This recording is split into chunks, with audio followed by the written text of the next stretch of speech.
Dennis Wilson was the only living proof of the Beach Boys' sun-drenched golden California dream. He was the only one who actually surfed, the rebel those surfer girls truly desired. But behind that bright smile lay a door opening to America's darkest and most perverse eras. His story is a tragedy of a soul drowning not in Pacific waves, but in Charles Manson's hell and the cold waters of his own destruction. Welcome to Society Mysteries, where we dive into the abyss. Though born in sunny Hawthorne, California, Dennis's childhood existed under a pitch-black shadow. Their father and manager, Murray Wilson, was a tyrant. While Murray psychologically crushed musical genius Brian, he disciplined Dennis, the group's black sheep, with physical violence. Dennis grew up with beatings. Rumor has it Murray once broke a .204 on his head. These early traumas ignited a fire of rage and rebellion inside him that would never, ever truly be extinguished. While the Beach Boys rocked the world with fun, fun, fun, Dennis was the only member truly living the hedonistic life promised in those songs. Fast cars, countless women, and endless parties. He was the band's sexual center of gravity, a pure testosterone bomb sweating behind the drums on stage. However, this search for limitless freedom would bring him face to face in 1968 with the Los Angeles underworld's most dangerous figure, the devil himself, changing everything. One day in Malibu, he picked up two hitchhiking girls. They belonged to Charles Manson's family. Dennis was mesmerized by their wild, lawless sexuality. He took them to his luxury mansion on Sunset Boulevard. Hours later, Manson arrived. That night, Dennis Wilson's life derailed irreversibly. Manson settled into Dennis's mind and soul like a parasite, not just his home.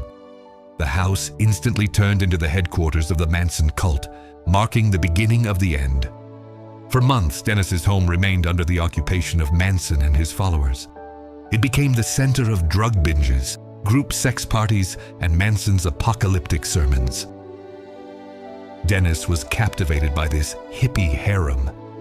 Manson offered Dennis girls and drugs, exploiting his money, cars, and fame in return. Dennis thought he was in control of this dangerous game, but in reality he was just a helpless fly struggling in Manson's spiderweb, waiting to be consumed alive. Their relationship wasn't just built on sex and drugs, there was musical rivalry too. Manson wanted to be a rock star and tried to use Dennis as a stepping stone. Dennis took Manson's song "Cease to Exist," changed the lyrics slightly, and put it on the Beach Boys' 2020 album as Never Learn Not to Love. He gave Manson no writing credit. This betrayal fueled the psychopath inside Manson, turning Dennis into the target of a deadly threat that would haunt him forever. Manson's rage was terrifying. One day, Dennis found a bullet on his bed. This was a clear death threat from Manson. Dennis began to fear the monster he had helped create. He kicked Manson and his family out of the house, but the damage was permanent. Dennis hadn't just lost hundreds of thousands of dollars, he had left the last crumbs of his innocence in that house among those people. But the real nightmare hadn't even started.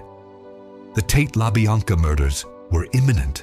When the Manson family committed those horrific massacres in the summer of 1969, Dennis was horrified. He realized the people he hosted, slept with, and took drugs with were actually cold-blooded killers. He was too afraid to go to the police, fearing his own dark secrets and ties to Manson would be revealed. This guilt and fear consumed him completely. The old, cheerful surfer was gone. In his place stood a paranoid, terrified, and spiritually broken man in ruins. The Manson trauma pushed Dennis's existing addictions to a lethal level. Throughout the 1970s, he sank into a swamp of alcohol and cocaine. That handsome face began to bloat. That athletic body began to collapse. His voice, due to years of smoking, drinking, and screaming, turned into something rough and painful like sandpaper. At Beach Boys concerts, he was sometimes so drunk that he would fall from behind the drum set or babble meaninglessly at the microphone stand. His private life was total chaos. He married 5 times, had countless affairs, and all ended due to violence, infidelity, and drugs. He could be abusive towards women, just as his father had been to him. That suppressed anger inside was directed at those closest to him. Although he tried to be a good father to his children, his own demons prevented it. Dennis had turned into an uncontrolled fireball, burning everyone and everything he loved, leaving only ash behind. Amidst this destruction, he released his solo album, Pacific Ocean Blue, in 1977. This album was a cry of his wounded soul, regrets, and lost innocence. The songs were deep, melancholic, and full of pain, the exact opposite of that fun Beach Boys image. The album received full marks from critics but failed commercially. This was Dennis's last and desperate attempt to be taken seriously as an artist, but the world was not ready to see this fragile side of him yet. One of his biggest scandals was his relationship with his cousin and bandmate Mike Love's illegitimate daughter, Shawn Marie Love. Starting when Shawn wasn't even legal age yet, this relationship tore the family apart. Mike Love went crazy. Brian Wilson was shocked. Despite all objections, Dennis married Shawn and had a child with her. This marriage was the peak of a toxic relationship, hovering on the borders of incest, filled with drugs and violence, doomed to fail. By the early 1980s, Dennis was unrecognizable. He was fired from the band multiple times. His money was gone. He had no home. Friends avoided him. The golden boy of the past was now like a homeless man living on the streets of Venice Beach, teeth missing, hair and beard matted. Sometimes sleeping at ex-wives' doors, sometimes hanging out with drug dealers. He was living proof of how the California dream could turn into a nightmare, rotting away in plain sight of all. His final days were filled with tragic irony. Christmas 1983, he was staying on his ex-wife's boat in Marina del Rey. He had been drinking vodka nonstop and taking cocaine all day. He dove into the cold, murky water, searching for items he had thrown off the boat years ago during a fight. Among these items were a photo of his ex-wife and a wedding gift. Dennis was searching for the ghosts of the past at the bottom of the ocean. He was drunk and freezing, but dove. On December 28, 1983, he made his final dive and never surfaced again. The surfer. Dennis drowned in the ocean he dedicated his life to and built his image upon. When his body was found, he was 39 but looked like a tired 60-year-old man. The autopsy revealed lethal levels of alcohol and drugs in his blood. This was the bitter end of the live, fast, die young philosophy. The ocean had finally taken its rebellious son back, swallowing him not as a hero, but as a victim. Dennis Wilson's death is the darkest chapter of the Beach Boys story. He was the heart of the band, the most human and most flawed part. Brian was the brain, Carl the soul, but Dennis was that pure, unbridled passion. The brief but destructive period he lived with Manson tore an irreparable hole in his spirit.